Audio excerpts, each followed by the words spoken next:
오늘 송구영신 예배에 참여하신 여러분들에게 주님의 은혜와 평강이 함께 하시기를 축복합니다. 2016년 참 다른 해와 색다르게 우리 사회적으로도 또 우리 개인에게도 우리 교회에도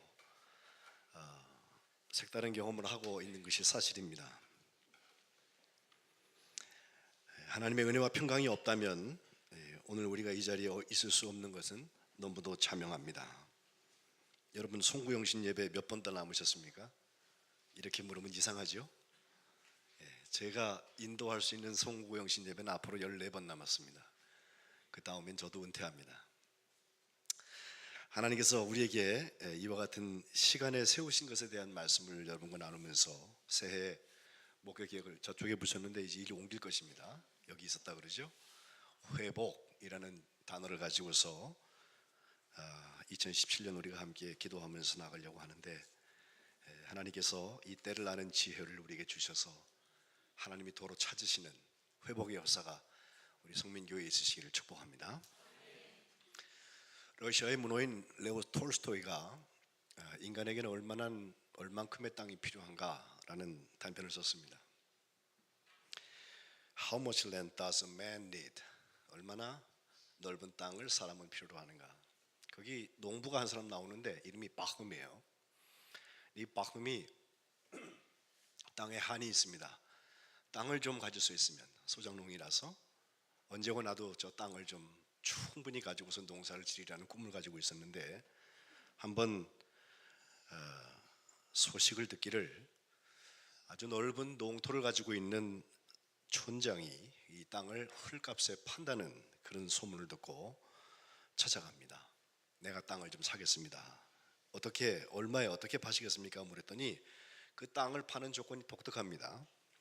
농토의 가격은 누구에게나 똑같다.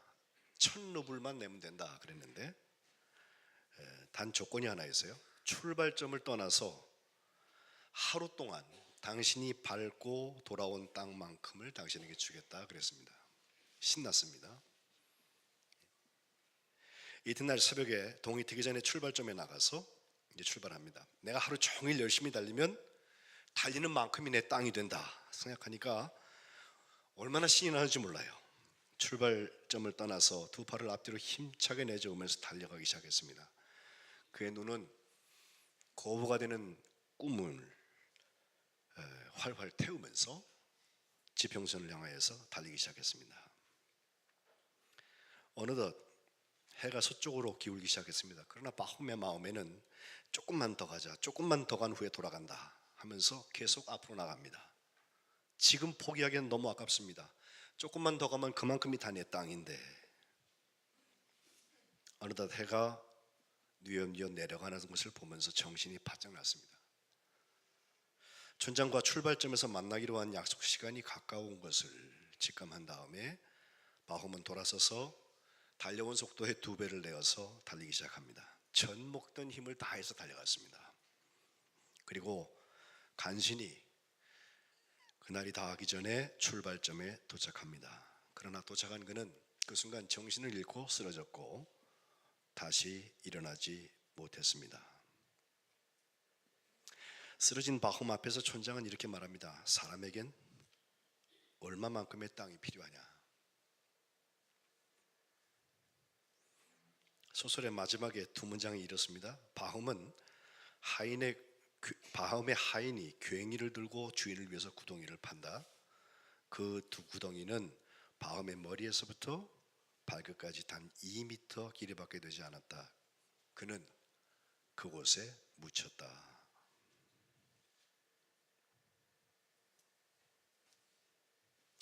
하루하루가 얼마나 분주한지 모릅니다. 약속이 빼곡하게 잡혀있고 들려오는 소식이 우리를 가만 놔두지 않습니다. 스마트한 기계가 날 도와줘도 일을 처리하기 어려울 만큼 일들이 많이 우리에게 찾아옵니다. 그래서 우리는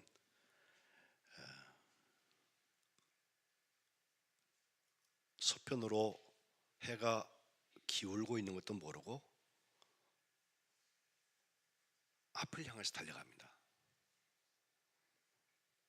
그런데 우리에게는 돌아가야 할 때가 있습니다. 시편 기자는 90편에 인생은 70이요 강건하면 80이라고 말하면서 이게 신속히 간다, 우리가 날아간다는 표현을 하고 있는데 12절에 가면 우리에게 우리 날 계수함을 카운팅, 우리의 날을 세는 것을 가르치셔서 지혜로운 마음을 얻게 하소서라고 기도하고 있습니다. 오늘 우리가 해를 바꾸면서 읽은 전도서 3장 말씀 1절부터 아주 유명한 말씀이죠. 범사에 기한이 있고 천하만사가 다 때가 있다. 날 때가 있고 죽을 때가 있으며 심을 때가 있고 심는 것을 뽑을 때가 있으며 죽일 때가 있고 치료할 때가 있으며 헐 때가 있고 세울 때가 있으며 울 때가 있고 웃을 때가 있으며 슬퍼할 때가 있고 춤출 때가 있으며 돌을 던져버릴 때가 있고 돌을 거둘 때가 있으며 안을 때가 있고 않는 일을 멀리할 때가 있으며 찾을 때가 있고 잃을 때가 있으며 지킬 때가 있고 버릴 때가 있으며 찢을 때가 있고 꿰맬 때가 있으며 잠잠할 때가 있고 말할 때가 있으며 사랑할 때가 있고 미워할 때가 있으며 전쟁할 때가 있고 평화할 때가 있느니라 했습니다. 이제 이 예배에서는 이야기합니다. 송구할 때가 있고 영신할 때가 있습니다. 아마 딱 1초도 안 걸리는 시간일 것입니다. 그런데 이 상반된 시간 개념을 우리 앞에 놓고 전도서 기자가 하는 이야기는 이 모든 때가 하나님께서 우리에게 선물로 주신 거라는 것입니다. 그래서 측량할 수 없게 하신 것이 하나 나오는데 하나님께서 하시는 일의 처음과 나중을 우리가 측량할 수 없게 하셨다고 그랬습니다. 11절에 하나님이 모든 것을 지으실 때 때를 따라서 아름답게 하시고 또 사람들에게 영원을 사모하는 마음을 주셨어요. 그런데 하나님께서 하시는 주권의 일의 시작과 끝을 우리가 측량할 수 없게 하셨습니다. 하나님의 주권이 회복되어야 하는 이유입니다. 우리는 하나님께서 측량하실 수 없게 하신 것 속에서만 사는 것이 아니라 12절로 14절에 보면 아는 것이 세 가지 나옵니다. 첫 번째는 사람들이 사는 동안에 12절에 기뻐하면서 선을 행하는 것보다 더 나은 것이 없는 것을 내가 알았다. 선을 행하고 살자는 거죠. 이건 꼭 예수를 믿지 않아도 도덕적인 사람들에게는 똑같이 공유될 수 있는 이야기입니다. 기뻐하면서 선을 행하는 것이 낫습니다. 이것을 우리가 알고 있습니다. 두 번째 알고 있는 것은 사람마다 먹고 마시는 것, 수고함으로 낙을 누리는 것. 기쁜 일이 있어도 누리지 못하고 사는 사람들이 있어요. 낙을 누리는 그것이 하나님께서 우리에게 주신 선물인 것을 우리가 알았다는 것입니다. 그리고 세 번째, 하나님께서 이같이 행하시는 것은 우리 사람들이 하나님 앞에서 경외하게 하려고 하신 것이라는 것을 전도서의 기자 솔로몬이 우리에게 얘기해 주고 있습니다. 말씀드린 대로 2017년도에는 우리가 회복이라는 주제를 가지고 교회 목회를 하려고 하는데 이것은 하나님께서 다시 찾으시는 것을 말합니다. 우리가 잃었던 고토를 찾아내고 우리의 잃었던 친구들을 다시 이 자리에 모은다고 해서 회복이 되는 것은 아닙니다. 그러나 하나님께서 다시 찾아오시면 그것은 회복입니다. 2017년도는 지구촌락에 우리 개신교인들, 캐톨릭에서 개혁을 해서 나온 모든 개신교인들이 동일하게 종교개혁 500주년을 기념하는 해가 됩니다. 독일의 마틴 루터가 1517년도에 10월 달에 종교개혁의 기초를 걸었던 것을 기억하면서 개신교인들은 모두 다 이 해를 500주년으로 이야기 많이 할 것입니다. 그런데 개혁, 리포메이션이라고 하는 것은 포메이션을 다시 한다는 것인데 이것의 주체는 하나님이십니다. 우리가 이 정도 바꿔놓으면 개혁이지 그렇지 않습니다. 어떤 지도자들도 다 개혁을 이야기합니다. 이거 이렇게 바꿔야 합니다. 저거 저렇게 바꿔야 됩니다. 다 이야기하는데 지나고 나면 다 그게 그거예요. 그래서 15절에 이제 있는 것이 옛적에 있었고 장래에 있을 것도 옛적에 있었나니 하나님은 이미 지나간 것을 다시 찾으신다는 말을 하고 있어요. 그러면 똑같이 순환되는 것이냐? 그렇지는 않습니다. 하나님의 시간 앞에 서서 하나님의 회복을 바라보는 사람들에게는 바카시, 히브리어로 하나님이 다시 찾으시는 역사가 일어납니다. 그것은 주님의 주권을 회복하자 믿음의 역사입니다. 거룩한 일터가 회복되어야 되는 것은 우리가 소망을 갖고 있고 비전을 가지고 있기 때문에 그렇습니다. 사랑의 능력이 회복되어야 되는 것은 우리가 용서받은 자이기 때문에 용서하고 주님이 섬기라고 하셨기 때문에 섬기는 사랑의 수고가 필요하기 때문에 그렇습니다. 주님의 주권이 회복되는 것은 믿음의 역사, 곧 은혜의 자리요, 그것은 곧 구원의 역사입니다. 하나님이 잃었던 사람들을 찾아내시는 것입니다. 이것은 우리가 모여서 드리는 예배에서 아름답게 표현될 것입니다. 성민교회가 거룩한 백성 공동체로 모여서 예배할 때마다 주님의 주권이 확인되고 회복되는 역사가 있으시기를 주님의 이름으로 축복합니다. 거룩한 일터가 회복되는 것, 우리는 왜 여기서 교회하고 있나? 하나님이 이 사근동에게 우리 성민교회를 자리하신 것은 특별한 어떤 이유가 있을 거예요. 그냥 여러 교회 중에 하나로 우리를 자기 자리매김하시고 그 교회에 이 목사나 우리 목사님, 부목사님들이나 우리 장로님들이나 우리 모든 교우들을 그냥 너희들이 잘 먹고 잘 살라고 놔두신 것은 아닐 거예요. 하나님께서 거룩히 구분하신 꿈이 있으세요. 이 공동체를 통해서 하고 싶은 일이 있으세요. 그것이 우리의 사명과 우리의 비전이 될 때 진정한 의미의 회복, 열매의 역사가 일어나게 될 것입니다. 그래야 해서 우리는 소망하며 인내합니다. 어쩌면 여기에는 선교의 지경도 있을 테고 어쩌면 여기에는 미래 세대에 아직은 우리 교회의 주역이 아닐는지 모르지만 미래 세대의 이 교회를 섬겨나가야 될 사람들을 위한 투자와 헌신과 노력이 거기 있어야 할 것입니다. 그리고 사랑의 능력이 회복되어야 되는 것은 우리가 용서받은 사람이기 때문에 그렇습니다. 우리가 주님의 몸과 주님의 피를 성찬을 통하여서 다시 한번 기억하고 확인하는 것은 저도 여러분도 다 똑같이 용서받은 사람이라는 거예요. 그러니 주장할 게 없어요. 주님이 우리를 대신하여서 저 십자가에서 보혈을 흘리시고 살을 찢으시고 생명을 내어주셨다고 하는 것, 그것 때문에 우리가 용서받은 사람들이라는 거예요. 그러니 섬기는 것이 맞아요. 사랑이 회복되는 우리 성민교회 되시기를 주님의 이름으로 축복합니다. 저를 가르치신 스승의 스승 되시는 칼 바르트, 유명한 신학자인데 그가 송구 영신의 기도를 하루하루씩 2번 썼습니다. 제가 이 기도문을 여러분과 함께 기도하면서 오늘 말씀을 마치려고 합니다. 먼저 한 해를 마치는 기도하겠습니다.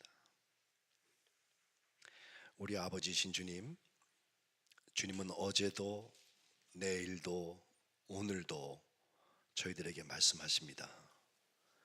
주님께서 저희를 언제나 사랑하시고 그렇기 때문에 큰 인자하심으로부터 저희를 주님께 인도하신다고 말씀하십니다.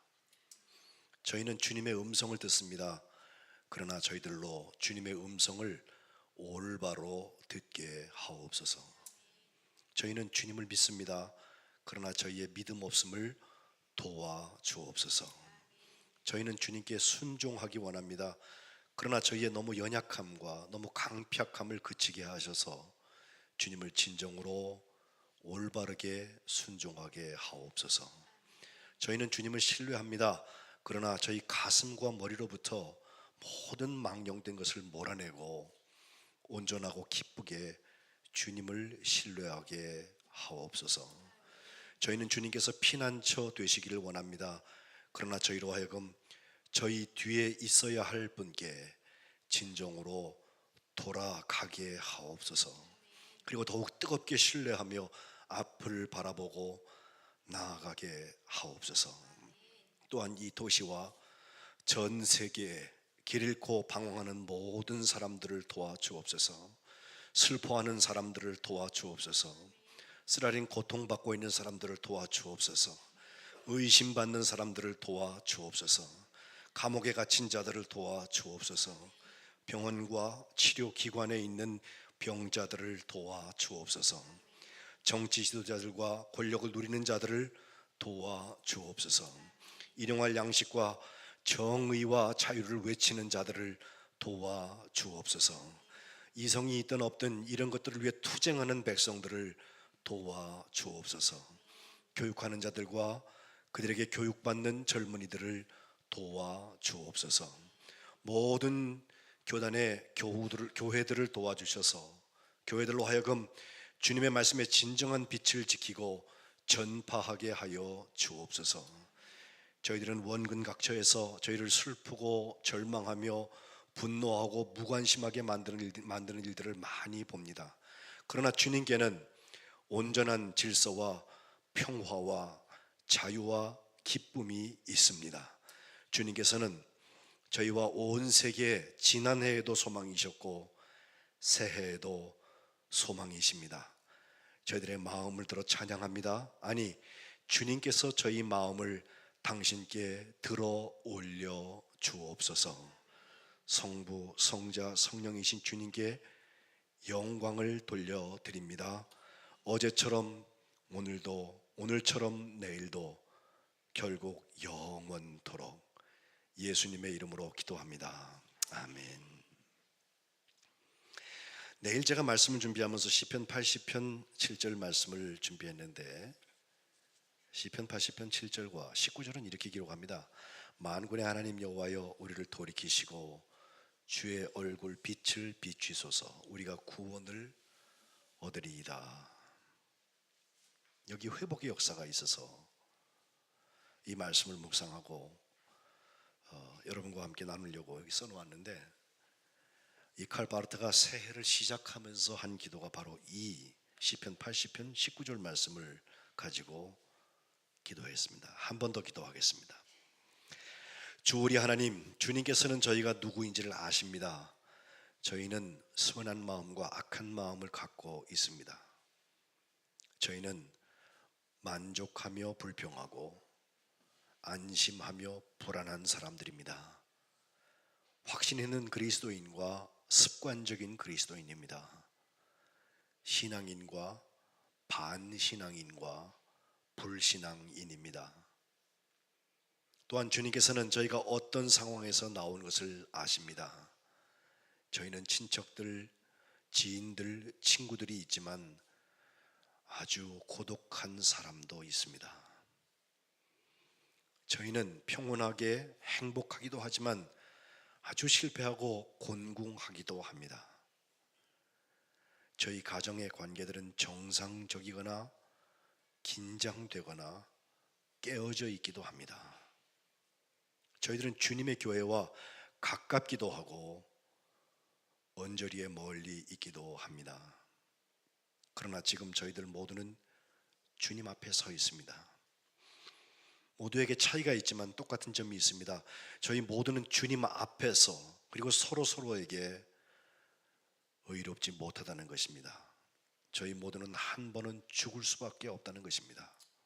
저희 모두는 주님의 은총 없이는 잃어버려진다는 것입니다. 하지만 사랑하시는 아들 우리 주 예수 그리스도 안에서 주님의 은총이 저희 모두에게 약속되고 허락되었다는 것도 믿습니다. 2017년 새해 시작에 저희들로 하여금 주님을 찬양하게 하옵소서.